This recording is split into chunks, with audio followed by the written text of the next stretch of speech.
All right, good evening. You guys can keep on eating. That's a little loud, but I guess that'll work. I got your attention. Keep eating. This is casual. This is not like class. So if you need to get up, get up. What I do ask is if you have a question or you want to make a comment, raise your hand and grab one of the microphones that's on the table. Press a button, the lights will turn on, and then give your question. It's not so everybody can hear you and hear so much, but we're streaming or recording this, that way that question is captured. If you just talk, then it'll be just a dead spot in the recording. So, welcome to, well, I guess what my expertise is supposed to be, a Christian apologetics. So, let me go ahead and open with a prayer, and then we'll go ahead and get started. Heavenly Father, thank you so much for this time together as we get together as a family to learn how to answer the questions and doubts of others so that they can have the evidence to discover you, discover the truth. And we pray this in your name, Lord Jesus. Amen. So, this is going to be our schedule. I kind of showed you this last week. The last week before Easter, I kind of left open in case we're running slow, because we're going to try to keep it right at an hour. So if we don't cover a full topic, we'll just pick it up the next week. And if not, we'll do just an open Q&A on that last week, all right? So the class is titled How to Defend Our Faith, and it's apologetics, designed for you to use. And I don't like the word apologetics. I always tend to cross it out and say plan instead. But as you guys know, I got a doctorate in this topic. That doesn't mean that I know what I'm talking about, but at least I know where to get and find people that do.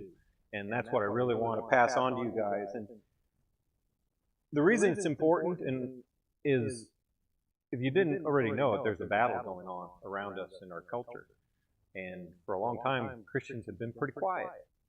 I'm a proponent of we shouldn't be quiet. We should be addressing these doubts and concerns and challenges in a kind way, but providing truth and evidence so that people can make a good decision. And I was an Eagle Scout when I was young, and so our motto was be prepared. So I think we should be prepared to give a defense for the truth that is in us. That's what Peter says.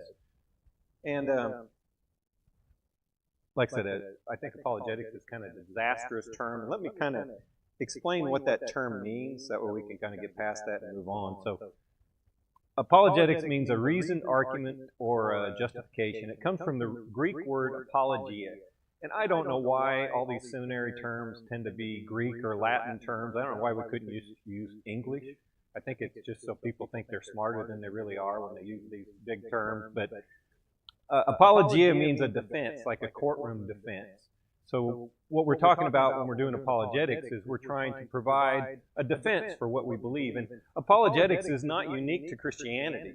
There are Hindu apologists, there's Muslim apologists, there's even atheist apologists, even though they wouldn't call themselves that. But anytime someone's defending what they believe, they're effectively practicing what we call apologetics. So it's just a term, and I will use it because that's what the Christian world uses. So what Christian apologetics is comprised of is basically three main things, I think, is identifying the questions. The questions and doubts you might have or other people might have or that you might hear, and then searching for answers, which is the truth. And there are answers to most questions and doubts. And then once you find that information, formulating how you're going to present it. That's what an argument is. How do you share this information in a way that's non-threatening, non-aggressive, so that people actually listen to the evidence? And that's what we try to do when we're doing Christian apologetics.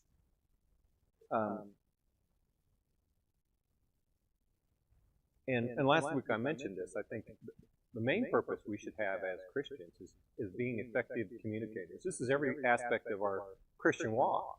We can't communicate the hope that is in us in Christ unless we can effectively communicate that with the people that we're confronted with in our day-to-day activities. And you need three things to be an effective communicator. It doesn't matter if it's in the Christian realm or in any realm. You got to have some knowledge that you're trying to share. If you don't really have knowledge, it's called rhetoric. That's a totally different thing. Application is how you apply that knowledge. That's what we call wisdom. And then character is how you do it, the manner in which you share the information. And as Christians, we're growing to have our character more and more like Jesus. I know I'm a work in progress, and we're not going to be talking about the character portion in this class, so hopefully that's what we're covering on Sundays and our other Bible studies. And we won't really talk about application so much in this class. We're really going to be focusing on the knowledge, and then we can come back and kind of get a taste of what the application looks like in the follow-up. Any questions? Okay, you guys are quiet. But what we're really trying to do is put together the pieces of what we call worldview.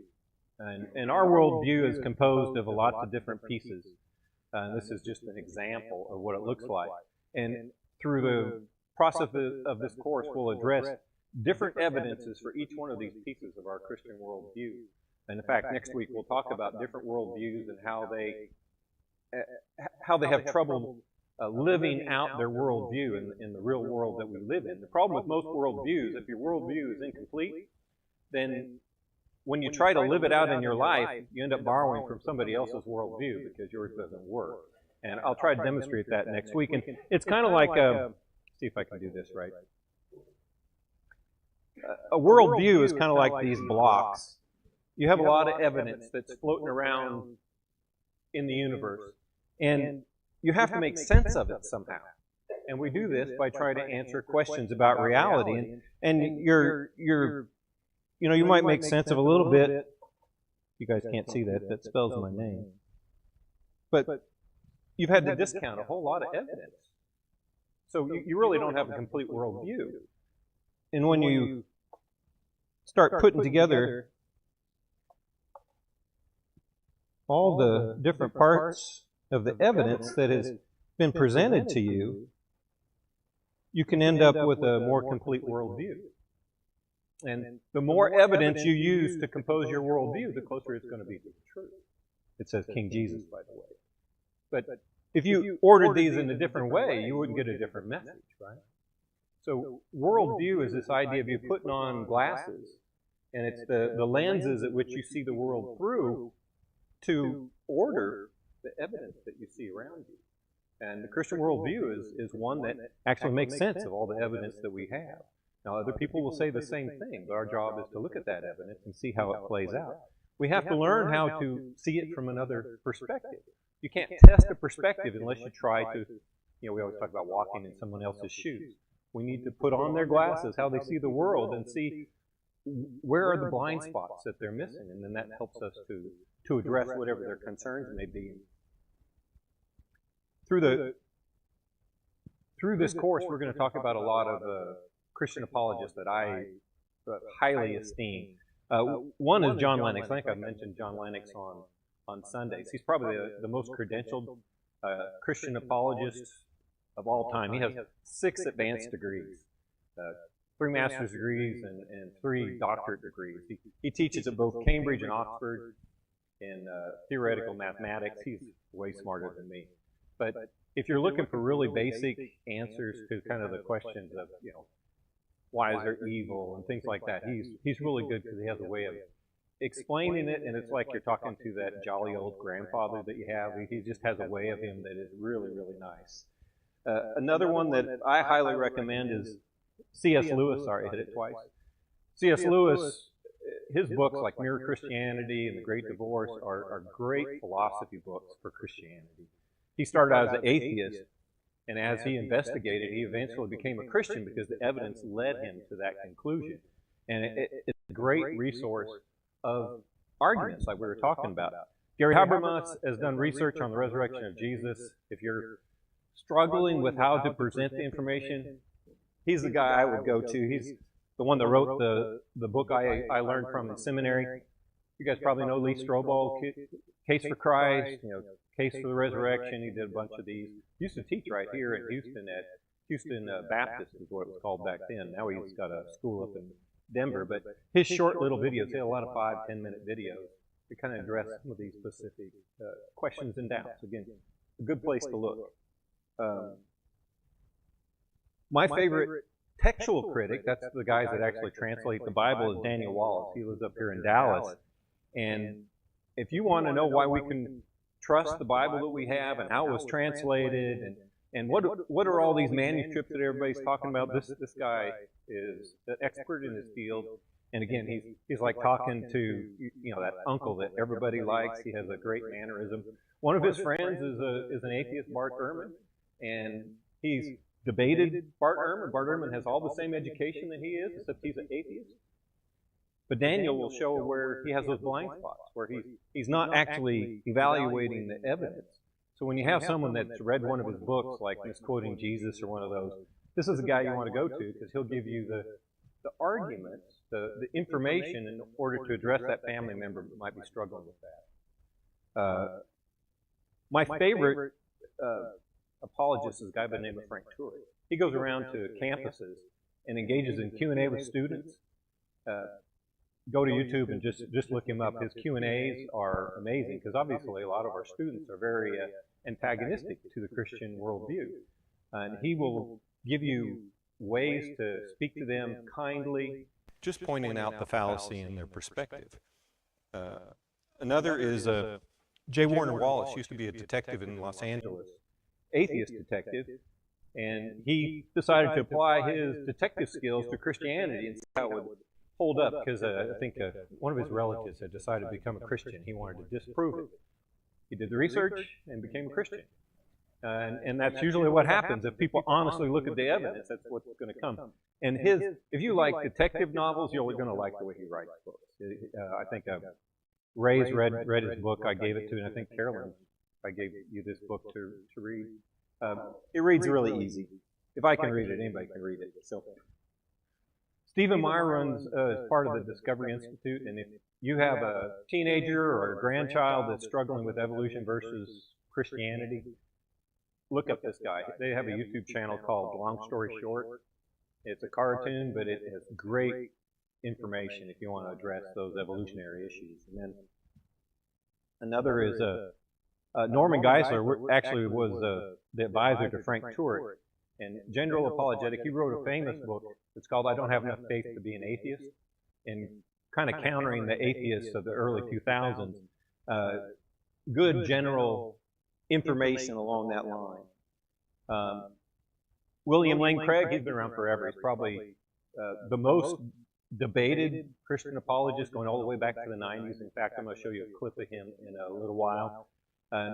And he really focuses on the evidence for God. That's really been his focal during his career.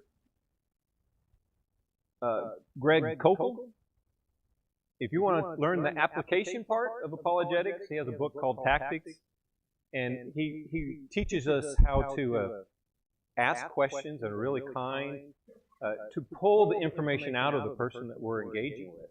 Because you don't want to just tell them what you know. You want to learn what it is they're struggling with before you engage. And I'm going to show you a quick clip of one of his guys in his organization demonstrating this as we go through today. So really, really great. A couple other general apologists. These were two of my seminary professors, so I like to give them a little bit of a plug. Braxton Hunter and Jonathan Pritchett. Nancy Percy, James Tour, and Michael Icoman work right here in Houston. James Tour is at Rice University. He's a organic chemist, but he's been engaging the origin of life argument. The evolution says that they've discovered how to make life, which they haven't. And James has been on the forefront of showing that the research they're doing is very incomplete. Michael Icoman is probably one of the better Christian historians right here at Houston Baptist University. He's in their apologetics. And Nancy Percy, a book she wrote called Total Truth is the best book I've ever read in my life. I haven't read a lot of books, but everybody in my family that read it said it was one of the best books ever written. She exposes all the kind of oddities that we have in Christianity and how during the different stages of cultural development, how we picked up some of these things. She co-wrote a book with Colson. You might know his name. She studied under Schaeffer in Europe. I mean, she is probably,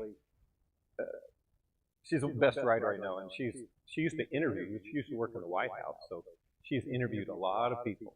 And again, like she's right here in Houston. No, there are a lot of them. I'm going to show a video from J.P. Moreland. He's not on this list either.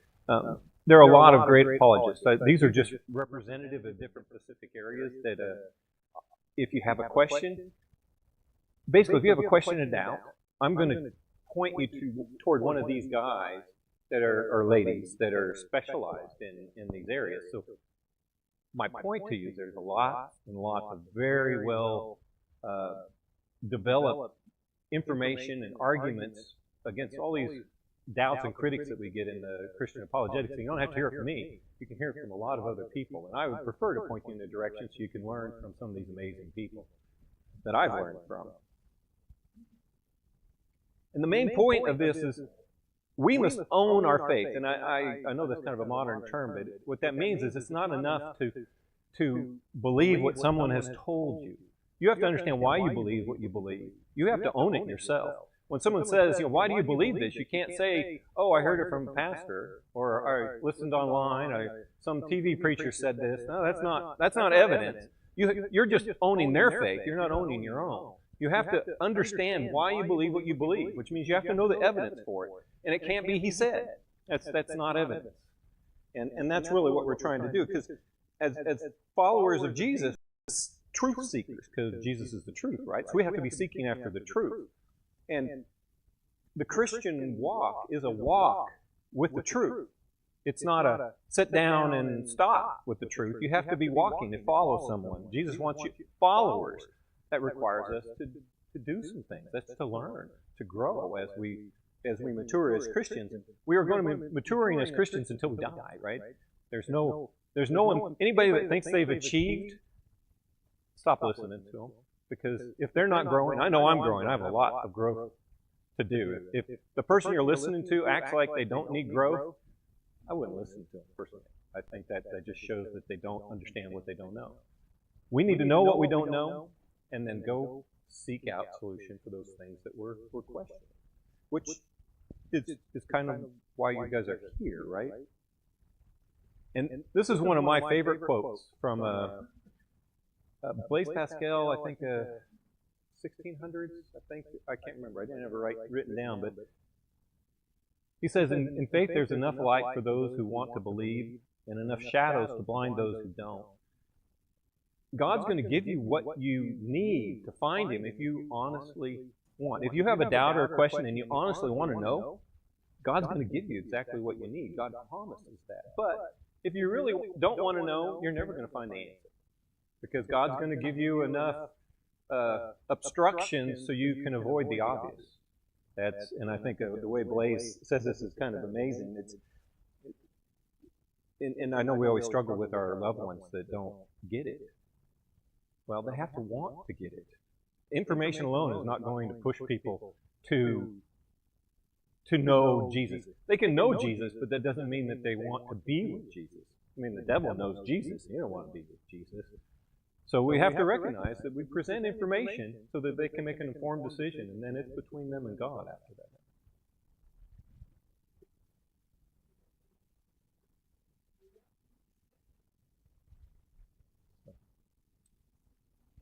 Try to grab a microphone if you're going to make comments, because that way it gets sent out.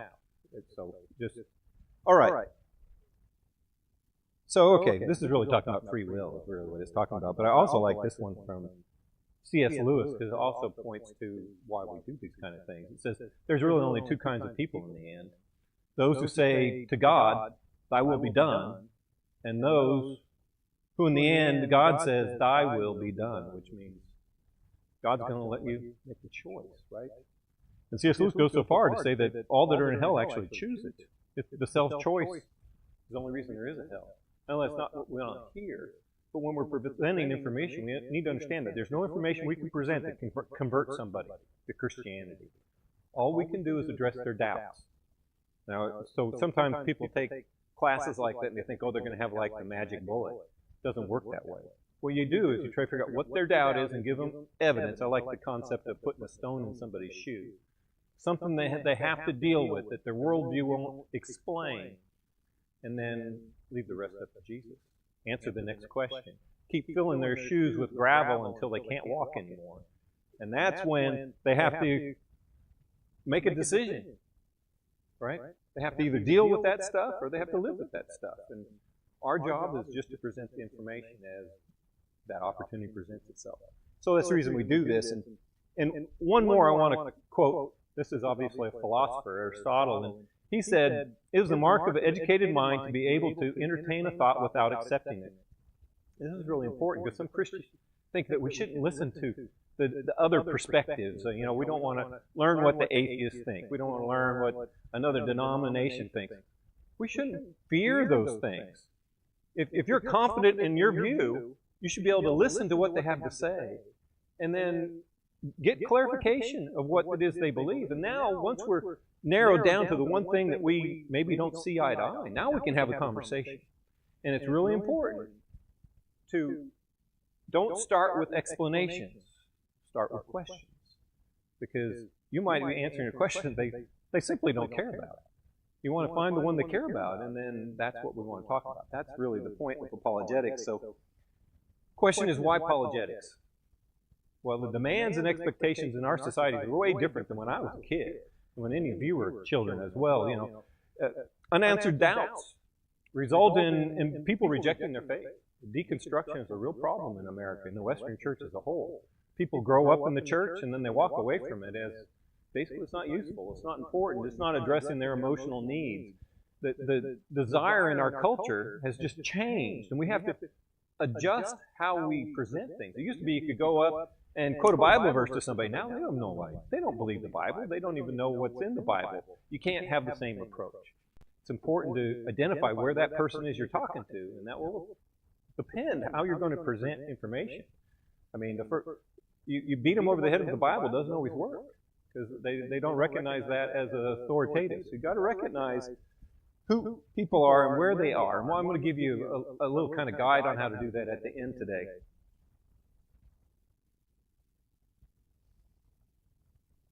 So why apologetics? Well, the basis for truth in our culture has shifted. I've seen this in my lifetime where a lot of people don't believe there is a truth anymore. We'll address that in a couple of weeks. It's a pretty easy one to address. But when people make decisions, often it's purely emotion or their physical needs or what makes them feel good. That's what they think truth is. Truth doesn't care what your opinion is. It's true whether or not I think it's true or not.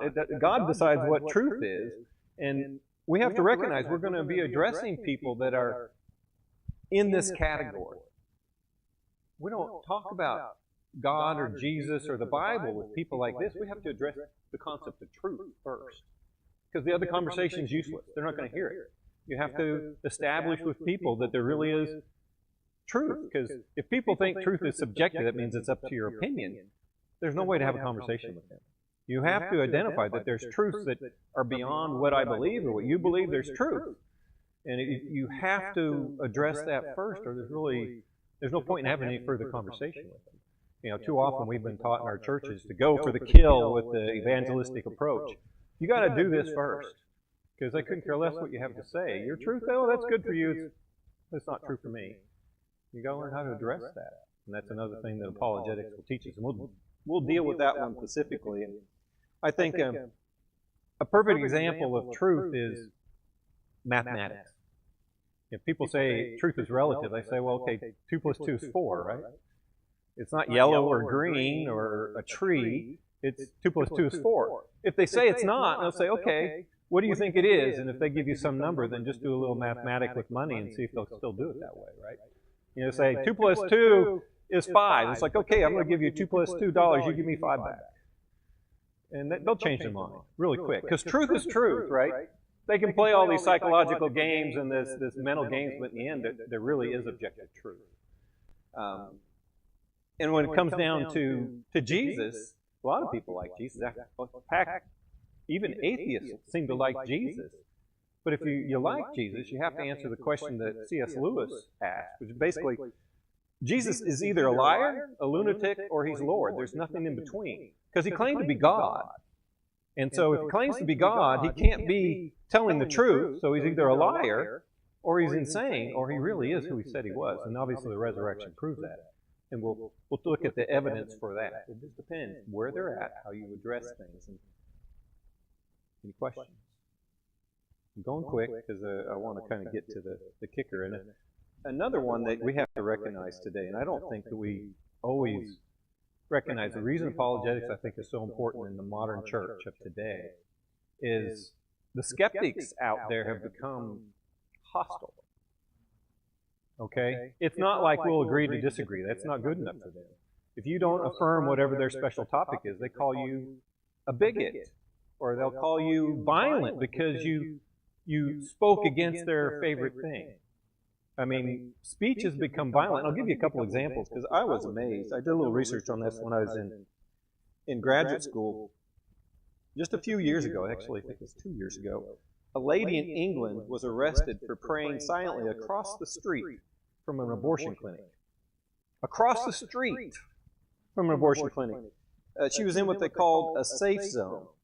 It makes you ask the question, it's like, what were they trying to keep safe? Her internal thoughts were considered violence against the people in the abortion clinic. In fact, she was arrested for assault for a silent prayer.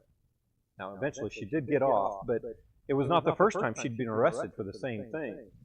And you might think that is unique, but this side of the pond, we have the same things going on. During COVID, there was a pastor who, remember they had that trucking protest at the border? There were several pastors who went out, but this specific one, he's from Poland. He went out and he was praying for peace. They arrested him for inciting violence, for praying for peace. He's still being prosecuted for that. In January 2010, 2 Christians were arrested in New Hampshire for praying and singing hymns on a sidewalk during a pride event. Somehow, they were arrested for violence toward the people in the parade, even though all they were doing is singing. I mean, I get it. And another one, if you think it's a new thing, in 1993, in Greenville, South Carolina, 500 people were arrested for praying silently outside an abortion clinic. That's 30-some years ago. It's not a new thing. Another one was August of 2023. A Christian man in Watertown, Wisconsin, was preaching during a pride event. He was arrested and fined, I think, $1,000 for disorderly conduct. And that's America. That's tolerance for you, isn't it? Yet, we know in our society they can firebomb pro-life clinics and they don't even get arrested. That's happened. It happened during COVID not very long ago in Tennessee. So that's the world we find ourselves in as Christians. It's not really new, but I think we're exposed to it more because of the way the media does things. The skeptics are very hostile toward us. We have to recognize that they view us as, well, they see us as the evil ones, and they think we should be eliminated. It's not about live and let live. It's like you need to die is what they say, and they say this loudly, especially on the internet. So we need to get ready for the battle because it's going on. You either got to get in the game or you're going to get run over by the skeptics. So that's the reason we're here. And let me give you some statistics that will scare you a little bit. This is a Barner survey from, I think it was 2020. 70 to 75% of our youth leave the faith after high school. That's the American church. These guys do great surveys. Christians are not taught how to cross-examine skeptics and atheists that they're going to encounter, especially our students when they go to universities, right? We need to teach them how to address the situation so they're not caught off guard and they're going to be threatened. That's okay. If they're prepared, they have a chance to withstand what's coming at them. And a majority of college professors today view Christian students unfavorably. We know this. We've even done movies on this, right? In fact, a professor is 5 times more likely to be an atheist than a normal person on the street. So higher education is 5 times more tilted toward the atheist perspective. And they view our students as I'm going to get you, or you're just an ignorant bigot. I mean, those are the things they say. And I even experienced that when I was in college. I wasn't a very strong Christian at the time, so I just kind of sloughed it off. But I think our students should be prepared. You really just have to teach them how to ask questions. You don't want them to be antagonistic, not like the movie ones. Those movie ones are terrible. You want them to be kind. You want them to be able to ask the question that exposes the professor viewpoint in a way that makes them have to figure out their own worldview a little better. Your student is not in a position to be an authoritative person over a professor, but you can give them the right evidence and say, well, I understand what you are telling me, but what about this? And don't be antagonistic, you don't banter, you don't debate, you don't have the power, but when you ask questions, it's not for the professor, it's for everybody that's listening. And that's what our students need to learn how to do, is we want to help our fellow students to not get run over. Because if one student can ask a kind question and it makes the professor stumble, it gives everybody confidence. And that's what we really want to do. And then Christians are not equipped to resist that rabidly anti-Christian movement that we have in our society. Too often we cave. We're more inclined to stick in it. Actually, I think I'm going to give this story in a couple weeks in a sermon, but I worked in engineering for years, and I worked for a company that I had a colleague. It wasn't me. But he brought his Bible to work, and he was told he had to go put it in his car. But we're in cubicles at the time. His cube mate was a Buddhist and had a little Buddhist statue on his desk, and the other guy right next to them was Muslim, and he had his prayer rug, and the business actually had a prayer room for the Muslims. So don't tell me about separation of church and business. Can you enter make sure the light's on. Today I've been listening to the hearings in Congress, and they're trying to justify Sharia law in this country. And there were a couple of our representatives, perfect English, our people, who made the most profound argument for why they have a right to do what they're doing. And it was horrible.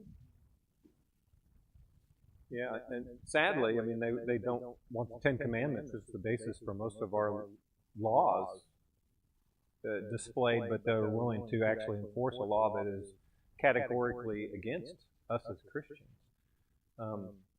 No, we just need to recognize this is what's going on.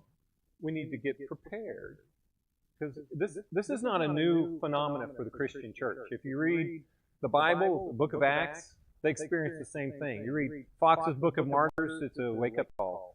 It was a lot worse in history than what we experience right now. We've just been in kind of a golden age, and now we're spoiled, but we need to get to it. That was the one. Yeah. The one thing with Charlie Kirk, if you ever heard any of his, not really debating, but talking to the students, that was what you heard, was him asking the questions back to the kids. That was to help them see the truth. And that's what we want to do. And I want to educate the teenagers. There's a lot of people to help you out there to be able to ask that right question. Again, you're not going to convince people that have turned away and don't want to see the truth. But there's people listening. That's when you want to engage those people. We don't argue with unreasonable people, because unreasonable people are going to act unreasonable. If no one else is listening, the best way to deal with that is turn around and walk away. There's no benefit in engaging. But we need to teach our students and our adults when to engage and when not to. Because there's plenty of the debate me, I'm an atheist type guys. Just wave and move on, because they don't care what your argument is. They've already heard it. They're not going to listen. We only want to engage when someone is reasonable. Because you can't make people reasonable. A good argument does not make people reasonable. It's okay. I know there's some of you that are going that, you know, we're in an open society, they have to listen to you. I hope you guys have seen enough news to recognize that's not true anymore. Our society is very focused on challenging Christianity. Now, it's taken a bit of an uptick in, you know, with events like Charlie Kirk and some others. Obviously, we have a little break in some of the assault that's been going on, but we shouldn't be surprised if it comes back in the future. So, my grandfather would say, "Buckle up, Buttercup." You know, it's going to be a ride. Let's get in the fight. You can be a spectator for your favorite team, or you can be a participant in the game. And God's calling us to be a participant, not just a spectator. Now, I don't think we'll get any pats on the back for spectating when we get to heaven. I think He wants people to be actively engaging in the things that He cares the most about. So I'm going to show you guys a quick video. This is just to demonstrate how powerful questions can be. Now, this is not a Christian. This is a Canadian conservative politician from a couple of years ago. But I want you to watch how powerful questions can be in engaging with someone that's antagonistic, that doesn't agree with you. Oh, hi there. So there's a video of Canadian Conservative Party leader that's gone viral because it's, well, awesome. It features Pierre Poilievre eating an apple while being interviewed by a local journalist. The end result is a masterclass in how to respond when you're in conversation with someone who disagrees with you. Take a look. On the topic, I mean, in terms of your sort of strategy currently, you're obviously taking the populist pathway. What does that mean?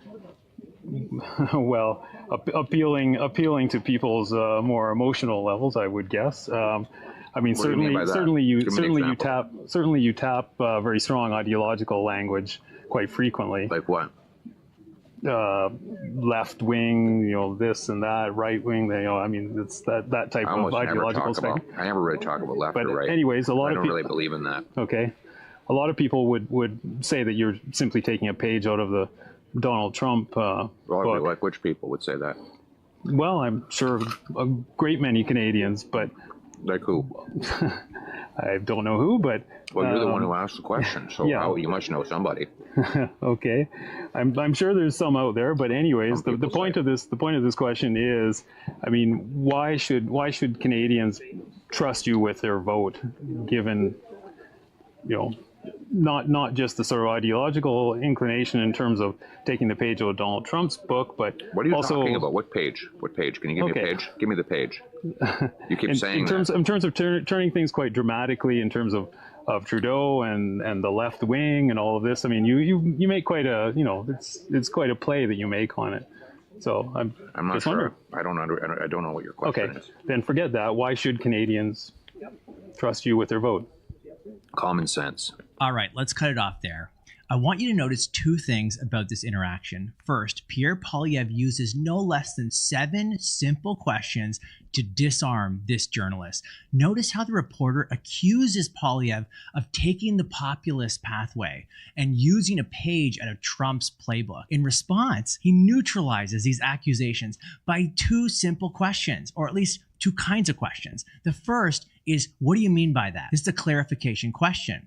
When someone says something and you're not sure what they mean, or someone calls you a name, or someone makes an accusation against you, it's important to clarify what they mean. In this interview, Poilievre is accused of obviously taking the populist pathway. In response, he asks, what do you mean by that? This is a brilliant question.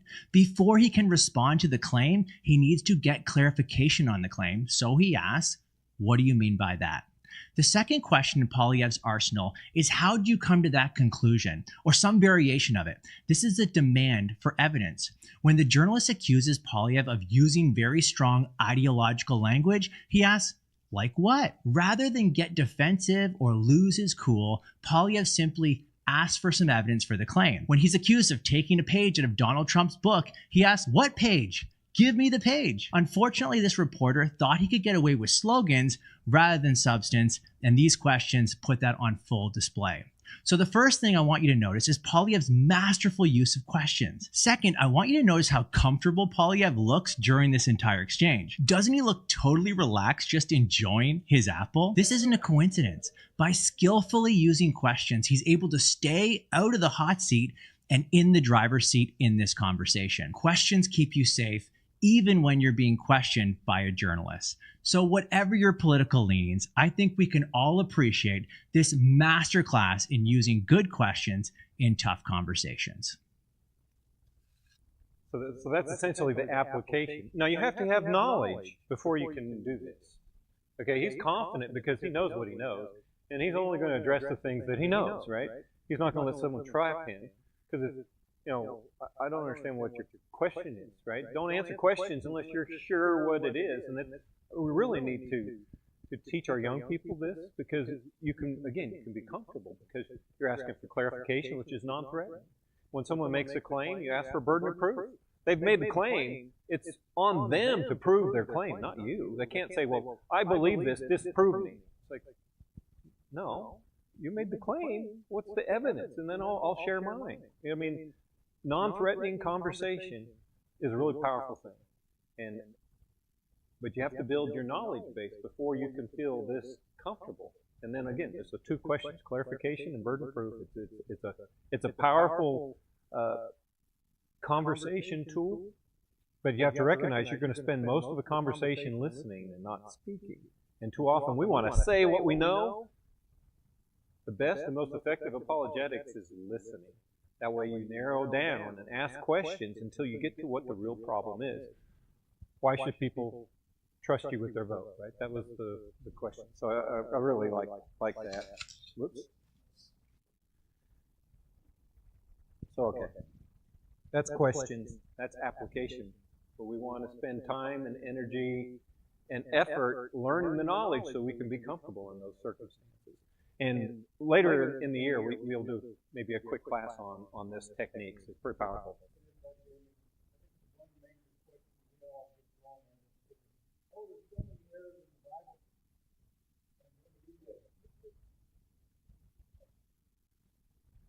Yeah, he's talking about one of the major questions and challenges we have to deal with is reliability of the Bible. Yeah, when you are accosted or simply want to discuss something about the Bible, they'll say, well, you know, there's so many errors in the Bible. And our response should be, well, name one. Give me one, just one. And usually that just ends the conversation right there because they can't think of one. So yeah, I mean, typically people are repeating sound bites that they've heard. That's not information they have on themselves. That's the reason questions are so powerful, because it exposes when it is just propaganda and when it's actually a true question. I don't have to address propaganda because they don't even know what the answer is that I'm trying to defend against, right? There's no point in that. If they say, hey, go figure out why you believe that, and then let's come back and we'll have the conversation again. Don't give them the answer to what they're doubting either. You don't want to make them better doubters. That's something that a lot of Christian apologists have done historically, is actually made the other side better at their arguments by giving them better arguments against Christianity. We don't want to do that. But we only need to defend what we believe. And this is really important as Christians. People will challenge different doctrines and traditions in the Christian church. If I don't believe it, I don't have to defend it. Okay? You don't have to defend all of Christendom. Okay? If they say, well, what about this? It's like, what about it? I don't believe that. I only have to defend the hope that's in me and what the Bible actually says. Okay? I don't have to defend everything. And Christians have often fallen for these traps, defending things they don't even know. And don't do it. Two things, and this is all you have to stay focused on, is the hope that's in you, your relationship with Jesus, and what the Bible has. And you fix your attention on the ones that you know well. If someone is challenging you with something you don't know well, sometimes the best answer is, I don't know. Let me get back to you when I've had a chance to look at it. Don't make it up. Stick with the truth that you know. And you can't know everything, and it's completely okay to put off a conversation for later. Even if that later never comes. It's a lot better than trying to, come up with an answer that is kind of the, oh, it's reliable because. Right? Well, you have to address their problem, or maybe we'll talk about that. But once you have these, you got to listen. I always say that the first step in being a good apologist is listening. The second step is listening. The third step is listening. And I hope you get the point. You should be listening a majority of the time. And when you ask questions during that listening phase, clarification, the burden of proof question, what makes you say that? It shrinks what you have to defend. You're reducing the scope. As every question you ask and they answer, you narrow it down to an area that you understand. And you can actually guide a conversation to an area that you actually know well with the proper questions. And that's one of those things I want us to learn. Now I'm going to play another video. The first one's kind of bad. It's two videos together. William Lane Craig, I think it was 1995, he had a debate with Peter Atkins, who's an atheist. He's a physicist. He's still an atheist. He's debated William Lane Craig several times. This was their first debate. I can't believe he came back for more, but I guess people that are unreasonable make unreasonable decisions. And then it's going to follow up with a quick little talk from J.P. Moreland, another Christian apologist. I think you'll really enjoy these. Let me go ahead and play them. Consider the statement, quote, "We should only believe what can be scientifically proven," end quote. Can that statement be scientifically proven? Well, obviously not. And thus the scientific naturalist's position refutes itself, and so it cannot be true. But do you deny that science cannot account for everything? Yes, I do deny that science. So what can't it account for? Well, had you brought that up in the debate, I had a number of examples that I was going to give. I think there are a good number of things that cannot be scientifically proven, but that we're all rational to accept. Let me list 5. Logical and mathematical truths cannot be proven by science. Science presupposes logic and math, so that to try to prove them by science would be arguing in a circle. Metaphysical truths, like there are other minds other than my own, or that the external world is real, or that the past was not created 5 minutes ago with an appearance of age, are rational beliefs that cannot be scientifically proven. Ethical beliefs about statements of value are not accessible by the scientific method. You can't show by science whether the Nazi scientists in the camps did anything evil as opposed to the scientists in Western democracies. Aesthetic judgments, number 4, cannot be accessed by the scientific method because the beautiful, like the good, cannot be scientifically proven.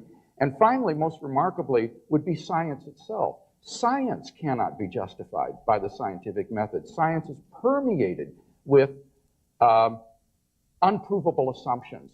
For example, in the special theory of relativity, the whole theory hinges on the assumption that the speed of light is constant in a one-way direction between any 2 points A and B. But that strictly cannot be proven. We simply have to assume that in order to hold to the theory. But you're missing the whole... So put that in your pipe and smoke it. Yeah, okay. Yeah. So none of these beliefs can be scientifically proven, and yet they are accepted by all of us, and we're rational in doing so. Years ago, I was speaking at an evangelistic event in Baltimore, Maryland, and I was told that there was a very vicious atheist who had his PhD from Johns Hopkins University and an engineer for 30 years, really hated Christianity, and a person was going to bring his boss to this little evangelistic gathering where I was going to be sharing my faith. Well, I was at the hors d'oeuvre table before the event got going, and I saw this gentleman walk in the door with his boss. And sure enough, they made a beeline to the hors d'oeuvre table, and this friend of mine introduced me to this gentleman. And no sooner did we exchange pleasantries when he said, "Well, I understand that you're a philosopher and a theologian." And I said, "Well, I give it my best shot." And he said, "Yeah," he said, "I used to be interested in that myself when I was a teenager. But I've outgrown it now because I realize now that if you can't test it and quantify your data and measure it in the laboratory, it's nothing but a bunch of idle speculation and hot air." You ever heard anybody express that attitude? A lot of people have that attitude. And that's exactly what I'm talking about. Well, I let him go for about another 2 minutes. And then I interrupted him and said, "Excuse me, but I have a question. I'm a little bit puzzled. If I understand you correctly, if you can't quantify something in the lab and test it scientifically, then the assertion is nothing but idle speculation, a bunch of hot air." And he said, "That's absolutely right." He said, "I've believed this for a long time." And I said, "Well, you've said 30 or 40 sentences that have come out of your mouth in the last 2 minutes. And of the 30 or 40 things you've said, I can't think of a single thing that can be tested scientifically." I said, "If I'm wrong, would you show me which statement you've made that is scientifically testable?" But if I'm right, do you see my dilemma? What you've been saying for the last 2 minutes is nothing but a bunch of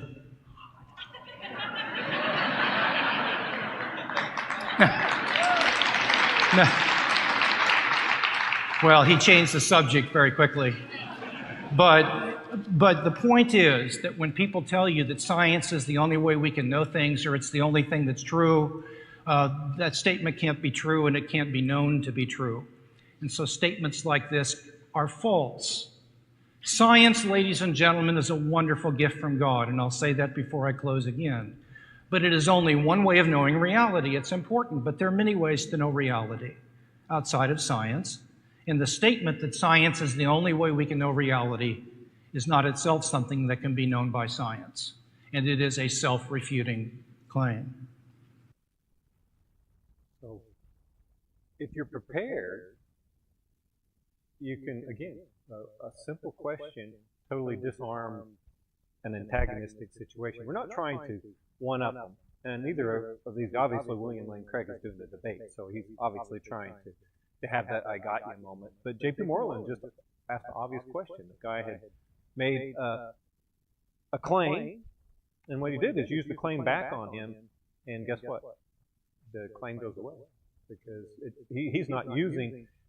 And you see this in a lot of challenges to our worldview, is they actually exempt themselves from the worldview that they're presenting. Because if they put themselves in their own worldview, it falls apart.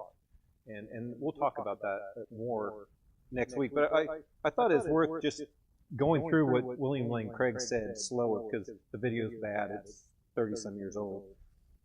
And he's talking about science. And science is kind of the religion of our day, right? They think that religion's bad, yet they have more faith in their science than a lot of Christians have in Jesus. And they'll say science can explain everything, right? That's the classic thing. We've heard it often. But science is just a collection of data. It's hypotheses on the effect that data is having. That's all science is. I'm a scientist. I'm an engineer. I love it. But it doesn't give you answers. We try to give a way to explain what we see. Only observable things can actually be done in science. And we can only make our guesstimates based on what is visible. We know that as Christians, there's a whole realm that's not visible that can't fall into that category. And that's, I think, Frank Turek always says, science has no opinions, only scientists do. And we need to remember, people have the opinions. Science is independent of the opinion. It's a fact-finding concept. So we shouldn't be intimidated by people who have PhDs. And, I mean, you guys aren't intimidated by me, and we shouldn't be intimidated by people just because they have loud mouths, because their opinions are no better than ours. And then when it comes down to science, science can't explain logic and math. We have to have logic and math in order to do science, but there's no way to prove any of those things. We have to take them for granted. They're actually metaphysical. Another one he said is the metaphysical, right? Our awareness, our mind, can't be explained by science. So they can explain the brain, but they can't explain where memories come from. Why do you not remember things? How can you remember things you haven't experienced? I mean, there's things we get in the metaphysical realm that can't be explained by science alone. And then aesthetics. This is actually, I think, one of the strongest evidences for God is beauty. We don't think about beauty, but people can look at a sunset and say that is beautiful. Why? There's nothing scientific to tell you it's beautiful. If you see a pile of steaming stuff on the ground and the cow is just left, you probably don't see that as beautiful, right? Why is there a difference? Well, I mean, that's because God puts, He knows what beauty looks like, and He's imposed that in us, right? And then ethics or morals, again, science can't prove any of those things. And time, I think, is one of the most amazing ones. We assume time, but without our concept of time, you couldn't do any kind of scientific experiment. Why is that? I mean, they say, oh, it's a necessary thing. Why is it necessary? If anything's possible, then it's not necessary anymore. They always want to have the necessary things for life, but they say anything's possible. It can't be both necessary and random, right? So, and then obviously science itself.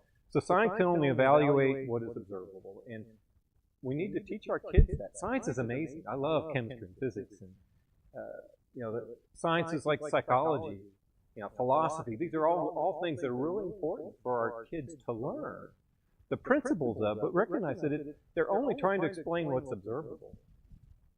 They can't give us truth. We have to get truth someplace else. So, okay. I said I would end quick, so let me speed up a little bit. So, we're going to be following this technique through this class. I call it 5-minute apologetics. It's a bad name, but that's the name I gave it. But when you're engaging with somebody, you need to know where they fall on this continuum before you engage in the conversation. Do they have an issue with truth? Do they have an issue with whether there is a God? Do they have an issue with the reliability of the Bible and can it be trusted? Do they have an issue with whether Jesus is really who He said He is? We have to know where they fall on this so we can begin to ask the right questions. So you have to start with some type of a form question. This is not the question. This is an example question. Where when you know you're in a question-answer type of engagement, we're going to have a challenge to your belief. Just ask them very simply, do you believe in God or the Bible? It seems really innocuous, but think about what you get out of this question. If they say they can believe in something, they know there's a truth. Okay, if they say you can't believe in anything, then you got to start down here at the bottom. You got to establish truth before you go any further. But if they believe in something, and they go to the next one and they're not really sure whether there's God or not. They think creation came in randomly. You got to talk about the evidence of God. Now, if they say, I believe there's a God of some sort. Now you're at least there. Now we can go to the Bible. The Bible is what determines which God we're talking about, because there's only one true God.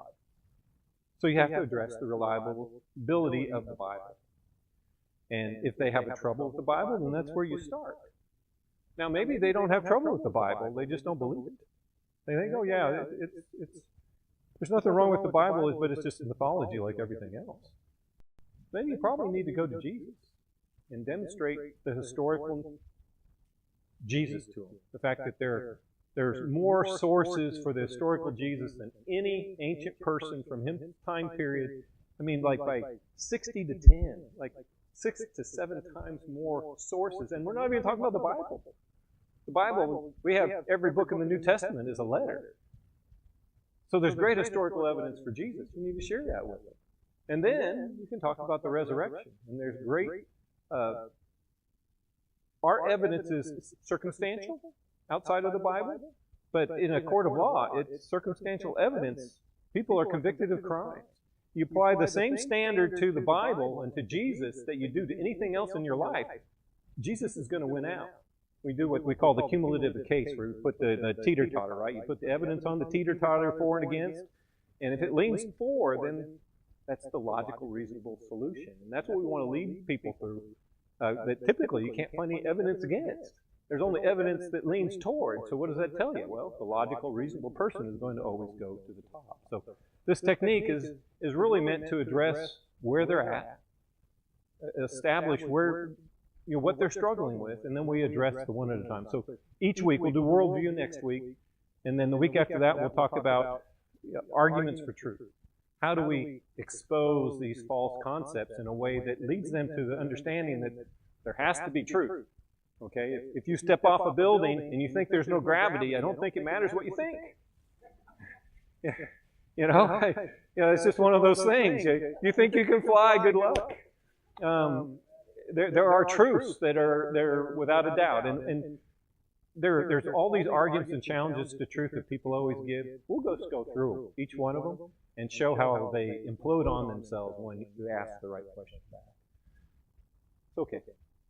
That is a good place to stop. Any questions? Go ahead. Are you going to have like a practice test for us? A practice test? Actually, if we get all the way through the sessions that last week, we might do a little Q&A. It'd be kind of cool to have somebody ask questions to somebody and say, "Well, I don't believe in God," and you have to ask them a question. No, that'd be really good. I think a workshop type environment would be fun to do. Yeah, something you could come up with questions that a lot of people ask that we can't think of. Yeah, and then you make somebody in the class here has to ask a question about it. And I think that's real good. And we'll kind of ask some of those questions as we're going through, and build our background on how we're going to answer it. And then we'll see how we can apply it when we get down. We're not going to learn the art of questions, unfortunately, in this class. It's too short. But I think once we build a little bit of background knowledge, we can maybe do that later in the summer. That one's a lot of fun. I mean, tactics, yeah. Anybody else? All right. Scooter, would you mind praying us out? Since you have the microphone.